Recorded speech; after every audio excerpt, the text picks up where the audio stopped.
Today, we're going to focus on phrasal verbs.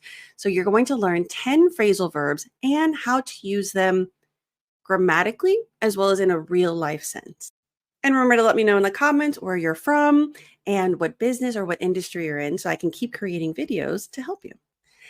Now, something that we're going to do, in addition to the actual phrasal verbs, which we'll focus on 10 today, I'm also going to help you elevate your English pronunciation because the key to fluency, the key to advanced English is getting out of just individual words.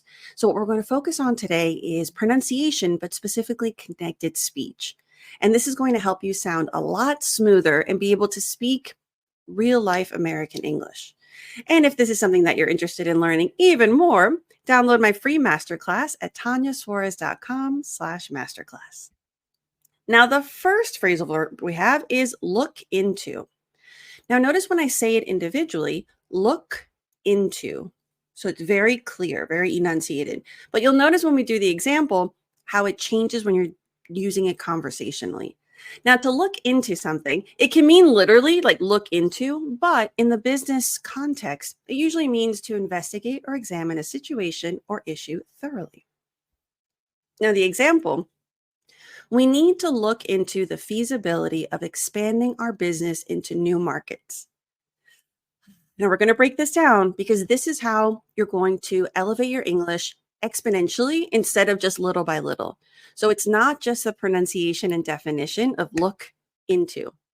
Let's take a look at what it sounds like and what it does within the sentence. So we need to look into. The first thing you notice there is the reduction. To, not to. So we need to look into. Notice how instead of look in, the K sound, so this is linking, we have the K, we have a consonant sound followed by a vowel sound. Lookin, gin. So the K actually sounds more connected to the next word, into. So we need to look into the feasibility. The S in feasibility sounds more like a Z. So you'll notice there's a little bit of vibration. So if you're saying feasibility, that's going to sound accented. Nothing wrong with that. It doesn't cause confusion. But if you're working on your American accent, this can be something subtle that really refines your pronunciation. Feasibility. So we need to look into the feasibility of it. So here we have a connection, but of sounds, the F sounds more like a V. So when it connects to the E of expanding, it's going to not be of expanding. The feasibility of expanding our business into new markets. If you're saying this whole sentence, when you're practicing this on your own and you're pausing the video and you're saying everything in one breath, number one, that's exhausting. Number two, it's going to make you sound more robotic. In American English, we don't just do the sentence. We really, the way that we take the rhythm, the intonation is going to be in chunks. So we need to look into, it's kind of the first one, we need to look into the feasibility of expanding our business into new markets. So for the intonation, if you notice that your rhythm, if that's really what you're struggling with, which most of my clients at this level, that's where the struggle is. It's knowing, what do I emphasize? Where do I pause? What's the rhythm?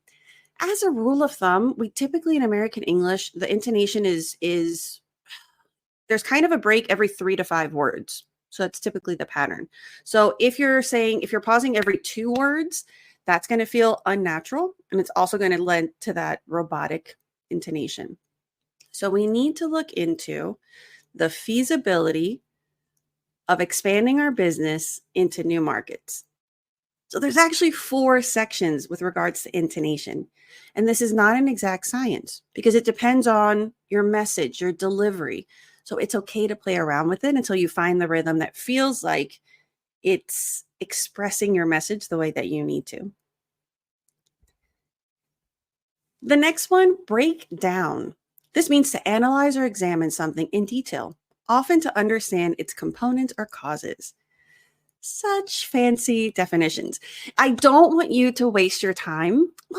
Not waste, but you know what? Yeah, at this level, it's wasting. I don't want you to memorize definitions.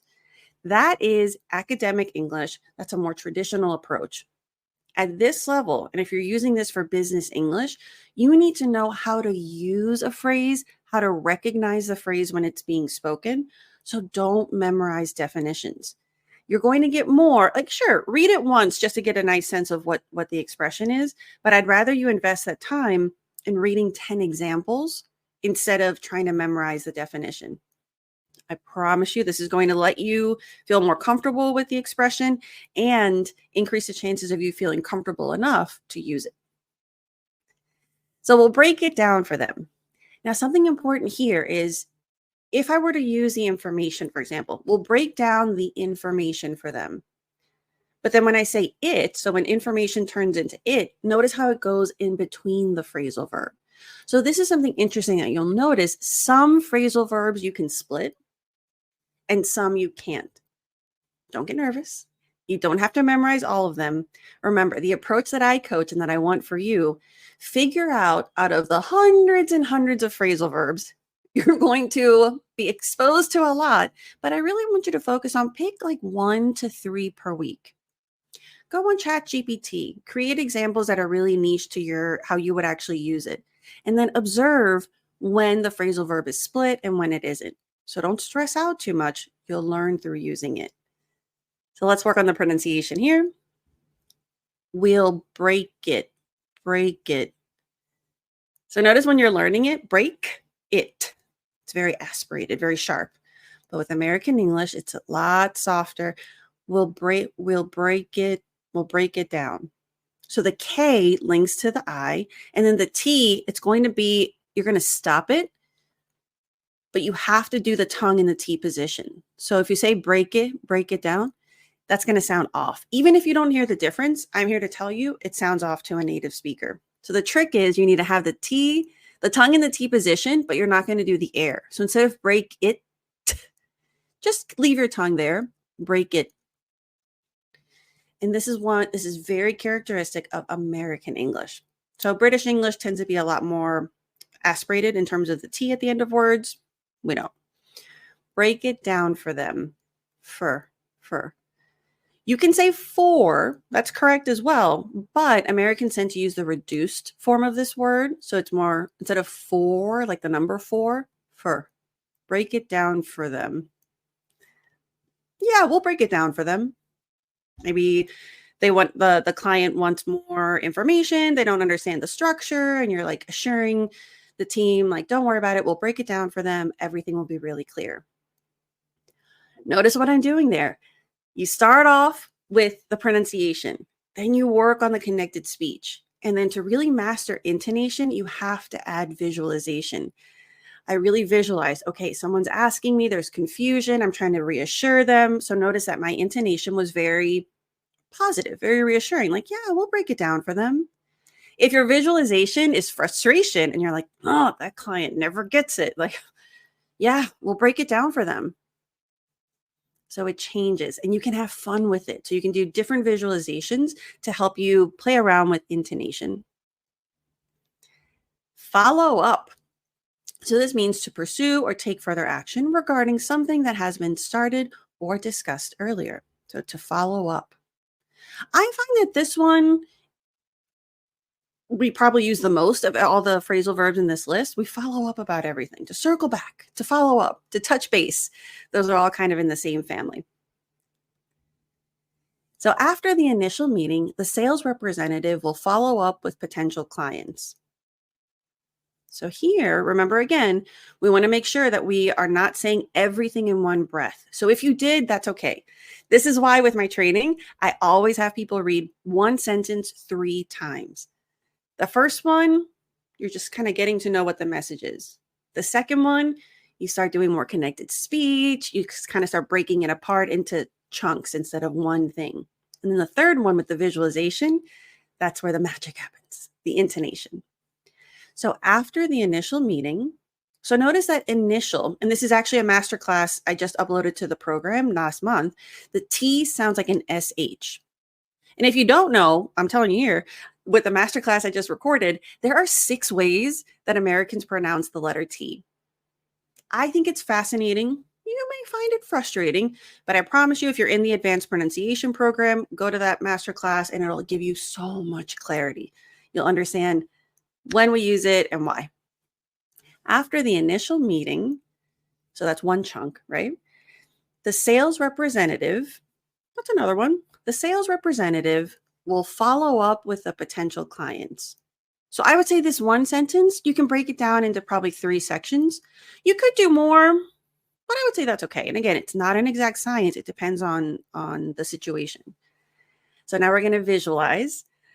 Okay, I'm trying to like get all the meetings organized. It's going to be very professional voice. After the initial meeting, the sales representative will follow up with potential clients.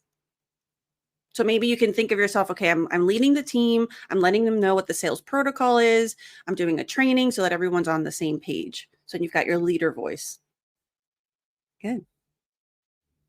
Next one, work out. This means in this context to resolve or solve a problem, conflict, or issue, to come to a satisfactory conclusion. So this is different than going to the gym, right? You can go to the gym and work out. So here in the business context, and that's where it's important, if you're using ChatGPT, like I teach you in the pronunciation program, that's where you really want to make sure you're specific. I need 10 examples using the phrasal verb work out in a business context. I'm the director of sales for a tech company, and I need to use this term in meetings often. That ChatGPT prompt is going to give you sentences that will be so relevant to you. That's what I love about the customization. So if you're going through my pronunciation program, that's the last part. You go through all the training and then there's customization. How to use AI, how to use technology to make sure that you're getting practice that's for you, because you're not a student anymore. You're not going to do all of these different like workouts and workbooks and worksheets. We're going to get exactly the practice you need so that you can use it immediately. Now let's take a look at the example. The negotiation took longer than expected, but eventually we worked it out. So here, negotiation, another great example of when the T sounds like an SH. The negotiation took longer than expected. So that's one chunk. The negotiation took longer than expected. Don't rush through it. Even when the chunks are a little bit longer, like I said, rule of thumb, our typical rhythm is every 3 to 5 words. If it's a little bit longer, or if it has words that have a lot of syllables, take your time with it. Rushing through is not going to make you sound more fluent. It's not the speed. It's actually using connected speech and more natural intonation. That's where people are going to perceive you as being more fluent. So the negotiation took longer than expected, but eventually we worked it out. Now, if you were in academic mode, usually when you're learning the rules of grammar, they don't recommend, or some people are very against, finishing sentences or ending sentences with prepositions. But in real life English, and especially with phrasal verbs, it happens a lot. So this is something that it's controversial for linguists and for English teachers, but I believe in coaching the real life application of language, especially in the business context. So now we're going to visualize, okay, I'm the CEO, I'm giving an update to the company, and this is a good thing. Like, we had some tough moments, but I'm going to let them know that everything's fine. The negotiation took longer than expected, but eventually we worked it out. So this is where you can also work on your executive presence. This is where visualization helps you to, again, get better results faster. Because I don't want you just to use more phrasal verbs. I want you to have strong executive presence. I want you to earn respect. I want you to feel good. And so this is really important, because how you use language, how you present yourself, that's what's going to help you feel good. The next phrasal verb, deal with. In this context, it means to handle or manage a situation, task, or person, especially one that is difficult or challenging. So to deal with something. She's good at dealing with difficult customers and resolving their issues efficiently. And in this case, if I were to say it to substitute difficult customers, she's good at dealing with it. So in this case, I would not put it in between. I wouldn't split the phrasal verb. So this is where you want to learn grammar through observation.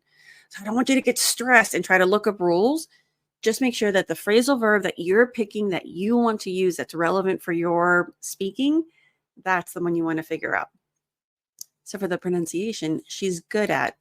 So here we have linking, but notice that when it links, I'm not doing a very hard D. So I'm not saying she's good at.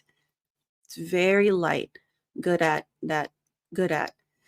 She's good at dealing with difficult customers and resolving their issues efficiently. Now here, even though customers ends in a consonant and then and begins with a vowel, I actually don't do linking there because of the intonation, because this is a separate section and I find that pausing will actually make it sound clearer. That's where I'm choosing. So this is again where it depends on how you're saying it and what your purpose is. So that definitely impacts your connected speech. Let's try again. Relax your shoulders. Now I want you to visualize you're complimenting your star team member. So you're like really trying to, you're telling, let's say you're the manager and you're telling your executives like this person, she's got it. All right. She's good at dealing with difficult customers and resolving their issues efficiently. So notice there, once I had the visualization of I'm really trying to promote this team member that I have to executives, I emphasized and. So I'm trying to say she's got double the skills. It's not just dealing with them, but she also resolves their issues. So this is where you play around and the visualization impacts intonation, and it's such good practice. To fill in, to provide information or complete a form, document, or gap. Now, this is interesting to me because there are different, this is also where phrasal verbs have different meanings. So it can mean to provide information. For example, fill in the document. However, there are other meanings. And this is where when you get the examples, I want you to be open-minded.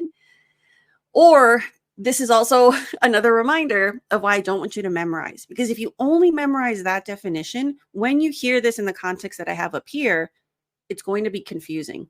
And you won't be able to go with the flow as easily.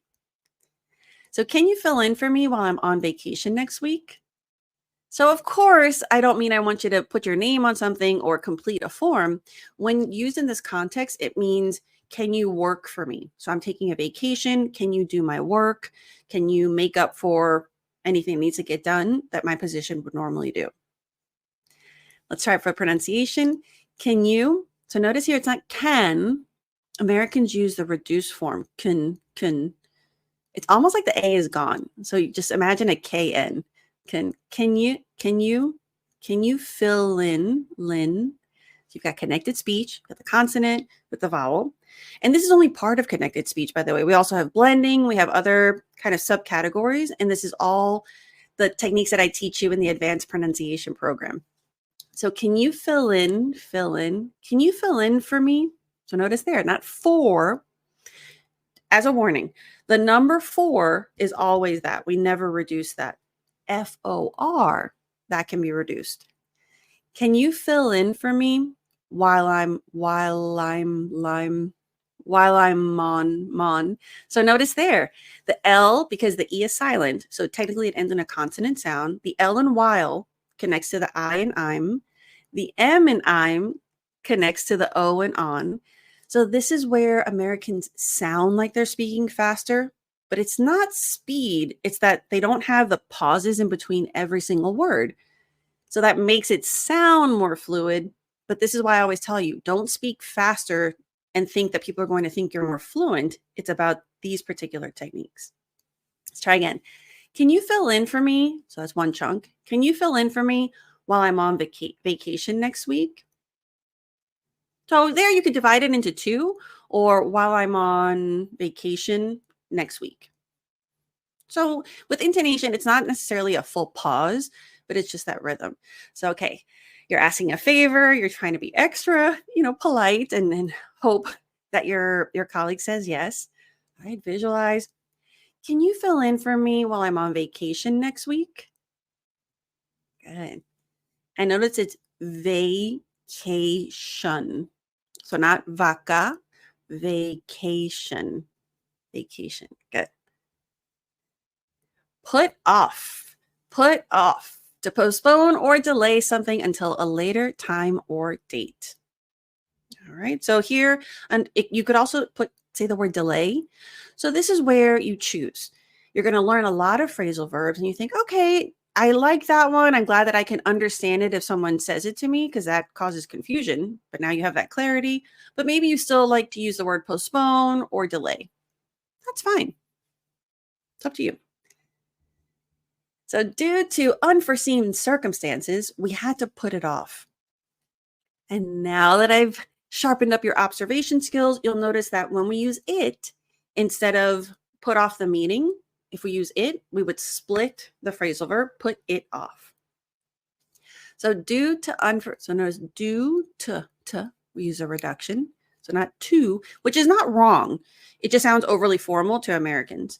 T-O-O, never reduced, always to. The number 2, always to. T-O can be to or to. Due to unforeseen, unforeseen circumstances. So the first C sounds like an S. Circumstances. We had to put it off. Put it off. So this can be tricky because the T's, both put and it, turn into more of a flap T, which is that like TD sound. So it's softer. Put it off. Put it off. This is why I was mentioning that this is one of the situations where if you're not really comfortable with the flap T sound, number 1, go do the masterclass in my pronunciation program if you're in it. And if not, sign up and get more practice so you can feel more comfortable because Americans use the flap T a lot. That being said, as you're working on it, you could also say we had to delay it. So I want you at this level, remember, you're already at these high level positions. You're not there because you speak perfect English. You're there because you can communicate clearly and you have really good technical skills. So in order to communicate clearly, always pick the words and structure that make you feel more confident. Next one, run by. This means to inform or consult someone about a plan, idea, or decision for their input or approval. So this is interesting because I find that, especially when I work with clients and they tell me about some confusing moments that they had, usually it's because of idioms or phrasal verbs. Because this one, if you're like, oh, I'm gonna run it by whatever, and you're like, why are they running? You might take it literally. Of course, once you get the context, you might understand what it means. But when you hear something, you take it literally and you're trying to figure it out, the other person's still talking. So even though you're going to figure it out later through context, you're missing out on the interaction and you're also usually losing the energy and confidence that you had. So that's why I always encourage you with phrasal verbs, idiomatic expressions, all that good stuff. Feel comfortable listening to it and then pick the few that you want to actually use. So let's look at the example. Before finalizing the proposal, I need to run it by the CEO for feedback. So before finalizing the proposal, so notice that the S in proposal sounds like a Z.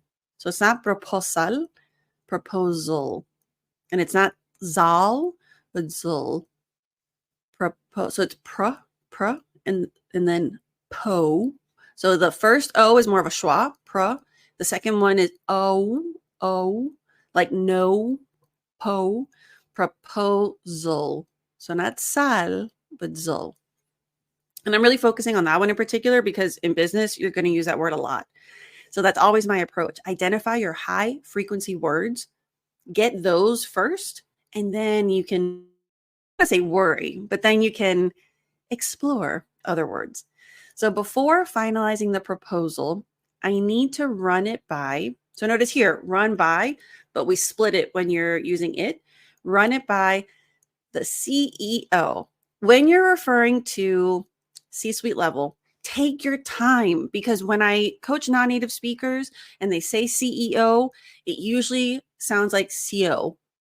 And the CO is a different position. Make sure, don't say these faster. When you have things that are letters, specifically positions, take your time. CEO. I need to run it by the CEO for feedback. Take your time. Clarity is the number one priority with pronunciation work. And then here, notice it for, not for, but for feedback. Good. Phase out. This means to gradually discontinue or remove something, usually over a period of time. All right. Now notice that for the pronunciation, the S sounds like a Z. So it's not face, and the PH sounds like an F. So it's not face out, but phase out. The company plans to phase out the use of plastic packaging by the end of the year. Okay, so you've done the pronunciation. Now we're going to look at the chunks and the meaning. The company plans to phase out the use of plastic packaging by the end of the year. So notice that when you're practicing with that much intention, the personality leaves and you're still kind of robotic. You sound like a more natural robot, but a robot nonetheless. So now for the third part, the visualization. Okay, let's pretend you are the director of production and you're laying out the new initiatives, and this is the second quarter meeting. All right. So you're in the meeting, it's your turn. Let's say you're visualizing your own office. People in your office don't tend to stand up. It's a long table, the lighting's dim. Okay. Like really get into detail with the visualization. All right, it's your turn. So, Tanya, can you tell us about where we're heading with production? Sure. Yeah, thank you. So the company plans to phase out the use of plastic packaging by the end of the year. So do you see how I even visualized and like, what are they going to ask me when it's my turn? So then you kind of get that a little bit of nerves, because I want you to practice feeling anxiety, feeling nerves or excitement, and performing through it. This is why I coach the way I do, because it's not about being perfect in a perfect setting. You really need to trigger the anxiety you're going to feel. Notice how it changed how I responded. I didn't just say the company plans. I said, yeah, of course. Thank you. So the company plans. So it changes the way, and you get to figure out, do you know what to say in those moments to transition into your message, or do you need to work on that? All right. And last but not least, wrap up. To finish or conclude something, often by completing remaining tasks or summarizing key points. All right, to wrap up. Notice how there, if we're doing it individually, wrap up. But notice what happens when we use it in real life. Let's wrap up the meeting with a summary of the main decisions made. So there, it's less aspirated. You don't hear the p. But the P can be difficult for certain cultures. So you want to make sure that if you're from a linguistic background where your P's sound like B's, this is something you're going to want to work on, because you don't want it to sound like rabub. That's going to cause confusion. Because again, having the perfect American accent is not everyone's goal, and that's okay. But having clear pronunciation for communication, that needs to be the priority. And this is one of those cases where the accent does get in the way of clear communication. So let's wrap up. Let's wrap up the meeting. Let's wrap up the meeting with the. So there you have the unvoiced TH. So if you did the master class for the TH, this is the one where you put your hand and you can feel the air. With a summary of the main decisions made. Okay. I know what we're saying. We did the pronunciation. We worked on the message. Now visualization. You are the lead of the meeting. You've gone through all the slides. It's time to finish. And you just want to make sure you do a recap, right? A wrap up. Okay. All right. Thank you, everyone. Let's wrap up the meeting with a summary of the decisions made. So do you see how, again, you want to visualize, because that helps you in this case, like, all right, everyone, or great job, everyone, or thank you for that information if you're the lead and other people are presenting. And notice how I slowed down a summary of the decisions made. You slow down for effect. There I'm thinking, okay, I've got a bunch of people. They just sat through an hour meeting. Everyone's tired, but I need to make sure that they really understand what decisions were made and how to move forward. So that influenced why I slowed down at the end to get attention. Part of executive presence is knowing how to get people's attention without having to always say, okay, listen up. Come on, everyone. Because then I feel like you're going to feel like a kindergarten teacher. And that can lead to having the reputation where you're a little bit condescending. So by using intonation and silence is also very powerful to get people's attention, that increases your leadership and your executive presence. All right. And thank you so much. Speaking of leadership, if you are interested in one on one coaching for your leadership communication, specifically designed for non native speakers, I encourage you to apply at tanyasuarez.com/leadership. And remember to download your free masterclass so that you can get more practice understanding connected speech, as well as some of in this particular masterclass, I go over the two hardest sounds, which are the American R and the TH. And I also go into not only connected speech, but how you can optimize your practice. Thank you so much for showing up today, for being here, being present. Remember, when you're watching this again, make sure you're pausing me and you're repeating after me. If you just listen, that's only going to increase your knowledge of English. And none of you are here for that. You're here to improve your speaking skills. So that means working out the muscles, hearing yourself, feeling awkward so that you can then feel more confident.